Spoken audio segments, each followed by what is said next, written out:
So we're going to do some fussing and discussing. Yep, another one. This time, it's in response to a video that I watched. Hi everyone, it's Rebecca, the Colorful Book Nester, and I'm back for another video. Woohoo! Actually, I've been wanting to do these kind of videos for a while. There's a lot of times we kind of watch, well, I would assume everybody here is watching YouTubers and booktubers. And sometimes there's things that are brought up and you're like, ooh, that would be interesting to have a discussion. And I often think, oh, how lovely would it be to be able to sit at a table across from one another with, in my case, a cup of tea, and just have a chat about books. And it isn't just about books, but different things in and around the book community. So BookTube kind of fills that, but mostly it's often a one-way thing, and then we do some comments. But I was watching, she's one of my favorite YouTubers. Her name is Kim, and she's over at Middle of the Book March. Yeah, Middle of the Book March. And first of all, I have to say, I love her voice. I love listening to her talk. She's very, very intelligent and well-spoken and gentle too. Can't say I always am, but she is. And I really do enjoy watching her. We don't necessarily read the same things, though she's piqued my interest with quite a few books. I do love how she talks about her books. But this is in response to a video that she did. Let's see, what was the name of the video? Oh, it's just a Wednesday book chat. And I'll put it up here. This video, in it, she talks about a couple different things, and I wanted to kind of talk about them too. I thought kind of like in response, but a lot of times on BookTube or YouTube, response videos are like, this is not, this is more like, yeah, that's an interesting point. And then I went out and I read the article she talked about. So the first one we're going to talk about was, and ironically, right after I saw her video, I then watched another video that popped in as a suggestion, and it was a discussion about book covers. So she starts talking about a particular book. Do you buy a book based on its cover? We talk about judging a book by its cover. What about judging the book cover? And she was pointing out that she read a book that she felt the way the book cover was done actually was an injustice to what the book actually was about. It gave a perception of this book in such a way that it probably would not have normally picked up the intended audience. And, I kind of talk about this on and on and on about book blurbs, and I have a whole video I want to talk about book blurbs. But my just recent one on the writer's retreat was definitely, when you read the book blurb and then you don't get that in the book. This is, you see a book cover, and no matter what, we all end up purchasing a book based on a book cover. And let me explain. It's not saying that that they need to all be pretty. No, the information on the book cover, the name might have caught our attention. The author's name on the book cover caught our attention. The artwork could have, the colors, just something about it caused us to stop and pick it up and then read more about it. Either, reading the blurb, or maybe you did a quick little search someplace and looked at some quick reviews or synopsis or whatever. So they're very, very important, and often can sell books. But what about when they get it wrong? And that's what she's talking about, that she just felt like the book that she's talking about, it was being kind of singled out as to a certain type of book. It had a certain feel to it, and the art was kind of indicated something, and the book ended up being very different. And she talks about the injusticeness, and it's true. It's just like whenever a blurb doesn't get it right and you end up giving it to a reader such as myself, and I am not the target audience, that's a big deal, and that's a miss by the publishers. Then right after it, one of the sassiest booktubers I've ever seen, and I think is hilarious, is Jess Owens, and she does the same thing. She talks about, she pretty passionately rants about a book cover that doesn't make any sense to her. And it's this one. And I don't know where these covers are. And I've never read anything by Leigh Bardugo, and I've never read, but I know this series. It's all over BookTube, has been for years. And I guess it's also on, Book Talk and everything else. And it, has a great following. Even I know that cover. What? I mean, the original cover is amazing. It's almost convinced me to go and want to read these books. This one, I mean, yeah, as one of her commenters put, and I have to agree, nothing sells dark fantasy like pastels. So she has a wonderful, if you get a chance, you have to go watch this. I mean, she really, there's a lot of passion in this video, and her face shows it. And I really enjoyed the discussion. Again, who makes these choices? Who would look? Who did they read the book, or did they just go, "Wow, that's a pretty crow. Let's put it on there." I mean, again, I knew nothing about this book. I looked at that and went, "That's not right." And I do think it can really prove a disservice. I actually have another video I want to do, and I want to point out. Constantly doing the same kind of book covers. So, book covers are important. They need to be focused on, and the publishers just don't seem to be doing it, or I don't know. There's no rhyme or reason to that business. There really isn't. All right, so now on to the second thing she want to talk about. And this was really an interesting article, and it was about reviews on Goodreads. And I am not going to put the article down here.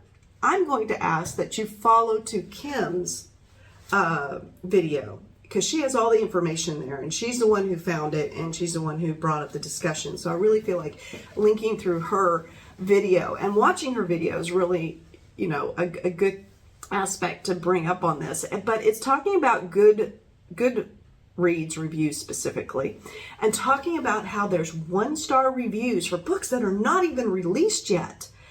And the article goes on, and the woman writing the article really gets quite upset, because she just doesn't understand how this is allowed and why this is allowed. And it got me thinking, and it also got me out there reading this article. And I do encourage you to read it for yourself. But one of the things is that it references in there that she's saying that about 6 months before even a publication hits, there can be tons of 1-star reviews left on Goodreads.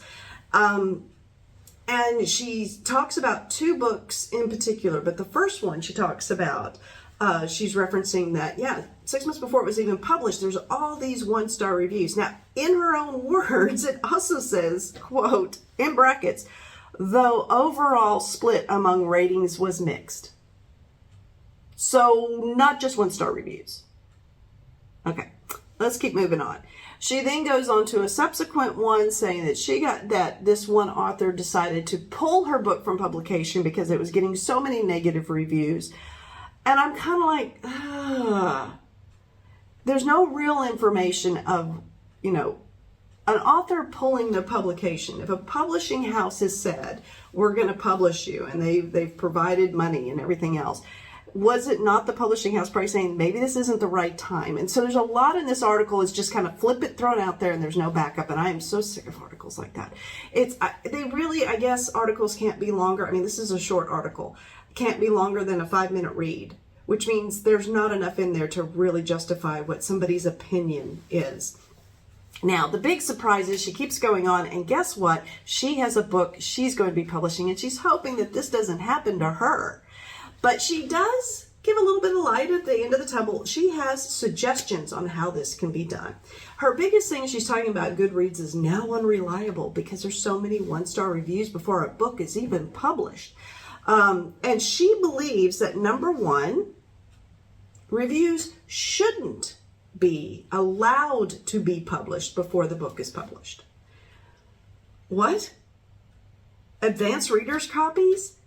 Stirring up, getting people excited about a book? This is the number one way that publishers get people even interested to purchase the book or hear about the book. So you can't even publish a review. I disagree completely. I value those. When a book is being hyped and when a book's being pushed down your throat through other means, whether it is Book Talk, BookTube, wherever you get all your information about books, I want to be able to go out and read reviews before I purchase it.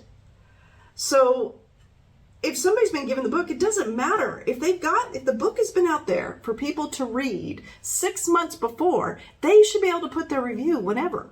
I mean, how do you think Oprah gets her books? Somebody's reading it and she's making, she's out there talking about it. People are on today, so what? Now as authors, you can just curate where you go. I mean, you're not going to go on the Today Show and have somebody rip you apart for a poorly written book. You're only going to get on Today Show if it's a good book or if it's a popular book. So her concerns are things like, if these aren't reliable reviews, then we're going to really hurt our ability to have freedom of speech, so to speak, for social media. And, she talks about that readers will lose some of the power that they have now through their social content if if reviews become unreliable. Now, number one, I'm going to say this just out of the box. They've always been unreliable. They're personal opinions and reviews.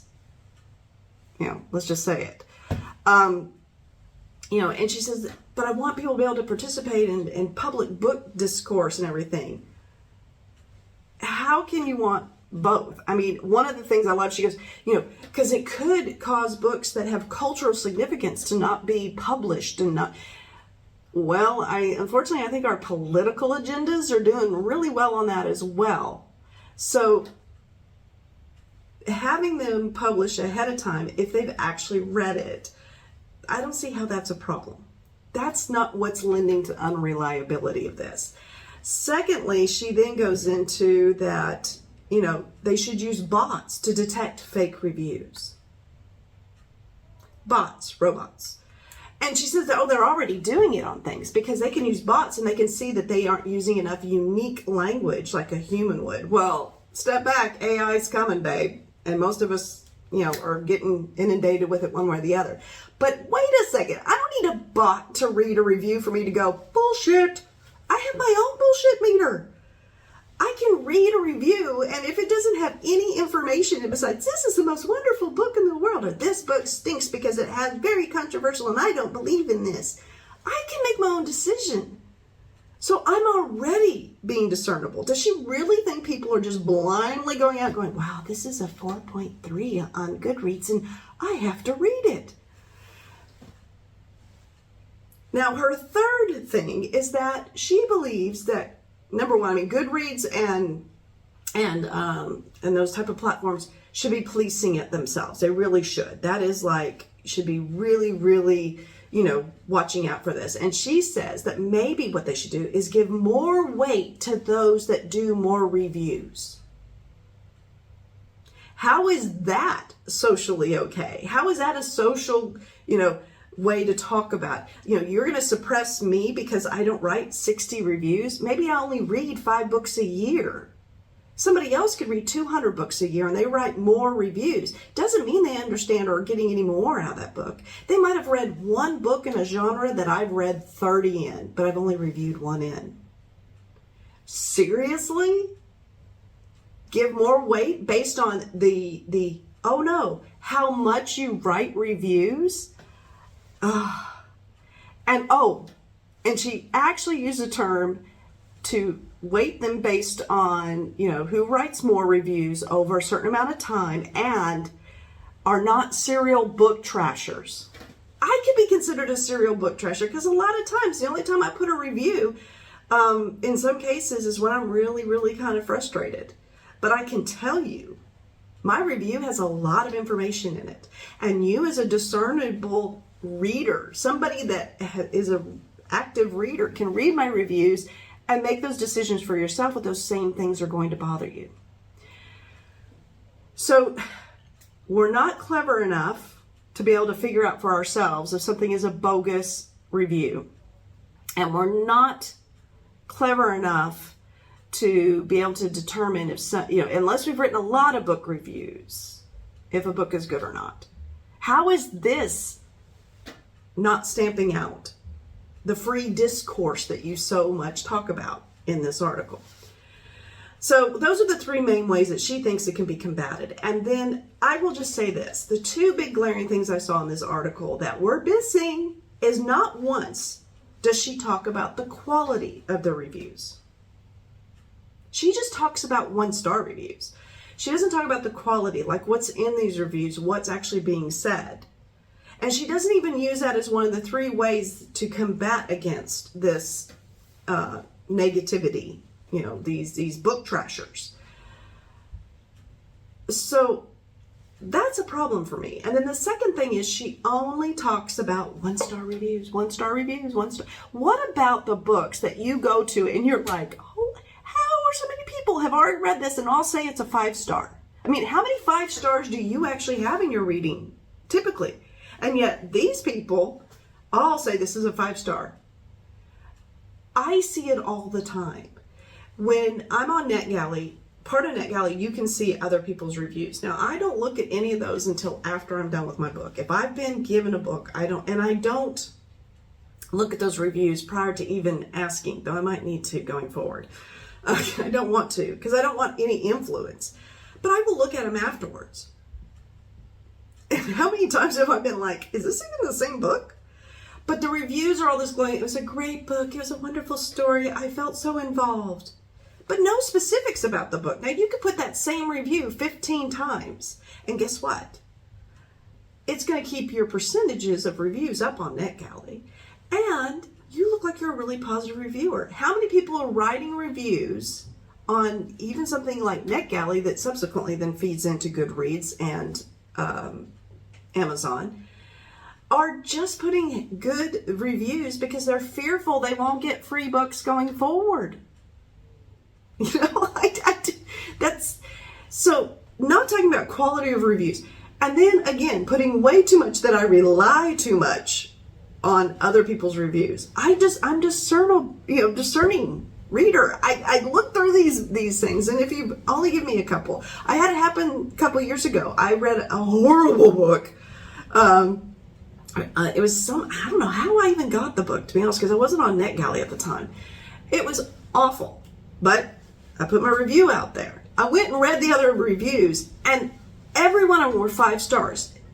Well, I'll say all of them that were 5 stars, which was probably 97% of them, glowing about the story and how intriguing it was, and it was so wonderful and all this other stuff. And then when you got to anybody that actually didn't agree, it went from 5 to either 5-star or 1-star, maybe 2-star sometimes. I mean, it was that drastic.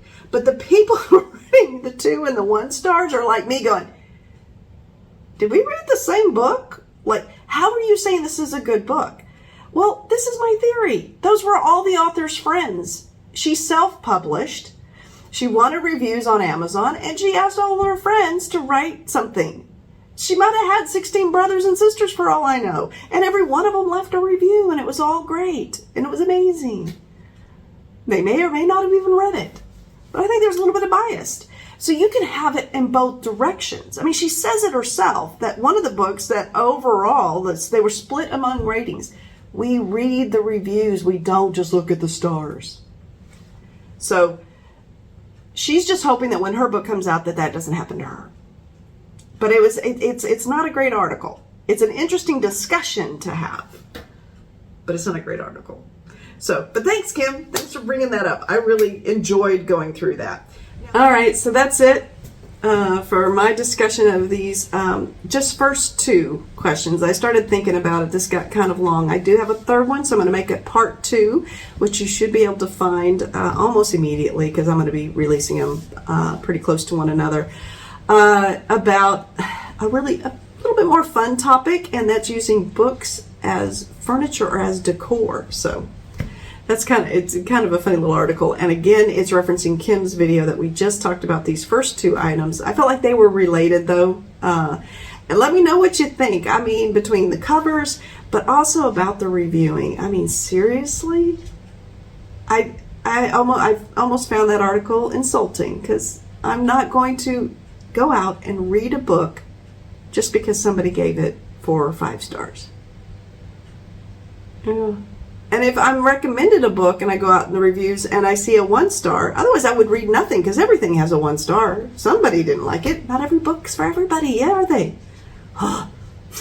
Frustrating. But great discussion. So let me know what you think down below. Go and watch Kim's video and go through and read those articles that I reference in this one through her video channel links. And for now, as I always say, keep turning those pages. Bye.